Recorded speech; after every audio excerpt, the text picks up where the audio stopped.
to start with Dr. Fauci finally sent me an email back. We've been trying to get Dr. Fauci on the show for a while. I said, you know what? I think that he is the source of so much bad information. Rick, I know that you know Dr. Fauci. I think he's been the source of so much misinformation that I actually said I have no interest in having Dr. Fauci on the show. But we have been reaching out to him, and his people, shall we say, finally got back to us yesterday. I think we have that email that I can share with you here. But he said, so our booking producer here, her name is Tara, to give you some context, and Dr. Fauci's booking producer is Laura. Thanks for your interest in arranging an interview with Dr. Fauci. I'm afraid that given the volume of interview and speaking requests he is receiving, and the extraordinary demands of his time that he's receiving, he is unable to accommodate your request and must respectfully decline. Rick, to you first on this. So I just wanted to show everyone that we have been reaching out to Dr. Fauci. But here's the thing. When somebody sends you an email like that, that is, don't ever contact us again. That's what that means. It was a lovely email. Yes. It was one of those emails that said basically, he's booked up at CNN and he doesn't have time for Newsmax. That's the reality. But this is a guy who does not want his peers reviewing him. And that is such an oddity for the medical field. Usually when you pronounce medical decisions and medical warnings, you get reviewed by your peers. This is a basic tenet of the medical industry, is peer review. And Dr. Fauci doesn't want that. Matter of fact, he says that he is science, and so if you disagree with him, somehow you're going against science. And that's a problem. I know a lot of medical professionals who want to be able to debate these issues, and yet they've been shut down completely.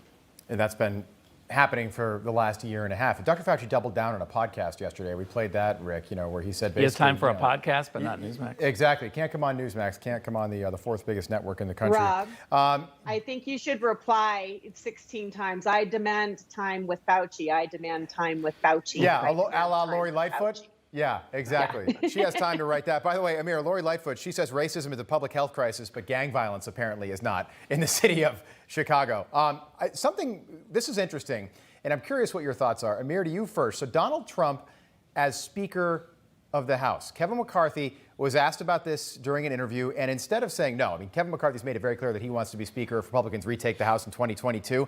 But when he was asked about that, he didn't explicitly say no. Now, we looked into it. The Constitution doesn't require the Speaker of the House to be a sitting member of Congress. All they have to do is vote. So if Republicans have the majority and they vote Donald Trump or Amir Benno as Speaker of the House, that's who the next Speaker is.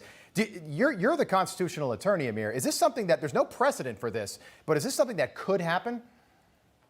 Yeah, it could theoretically happen. It's never happened. It's always been a member of the House who's been elected. But you're correct. Article 1, Section 2 doesn't require that the Speaker of the House be somebody who has been elected as a representative. It just has to be somebody who the elected representatives choose.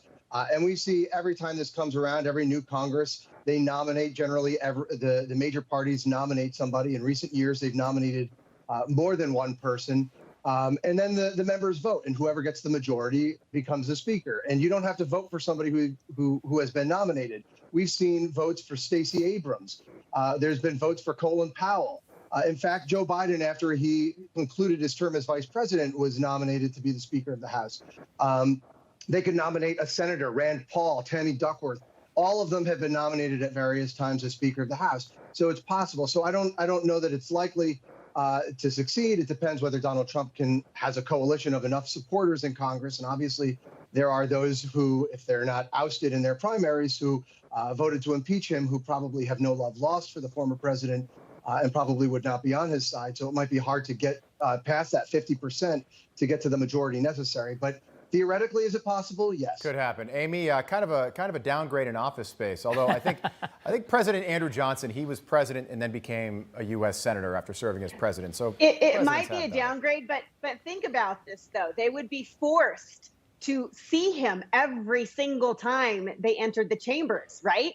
And he would have the gavel in his hand, and if he disagreed or someone was out of order, he could just slam it and go wrong. Gosh, that would I mean, be it kind would of be nice. wouldn't it? fantastic. Yeah, that would be kind of nice. It'll Rick, there never was- happen. you know, any chance this happens? No chance. Amir was actually, it was very good analysis. It's certainly, if Donald Trump wanted it, he could get it. Rick, He why would did have Kevin enough McCarthy votes, just? but it will Why did never Kevin happen. McCarthy? Why did he hedge? Why didn't he just say no? There's no way that's going to happen. Well, I mean, if you put yourself in Kevin McCarthy's shoes, you're on the track to be the speaker. We're going to take back the House. There's a lot of excitement. We're incredibly close. But, you don't speak for Donald Trump. Nobody ever speaks for Donald Trump. Right. Except I don't believe there's any chance that he would want this. It is a downgrade. It's not the Oval Office. And it's fun speculation. And if he wanted it, he could get it. But I don't see it. Very, very interesting. All right, and there was a poll conducted by the Western Conservative Summit in Denver, which just came out. We'll get into that. On the other side panel, is Donald Trump still the most viable candidate for the Republicans in 2024? Hi, Emma Reckenberg here. If you like this video, there's a whole lot more to see on Newsmax TV. You can watch for free right here on our YouTube live stream and be the first one here each time our experts break down real news. Just hit that subscribe button, ring the bell icon, and stay with us on America's fastest growing cable news channel, Newsmax TV.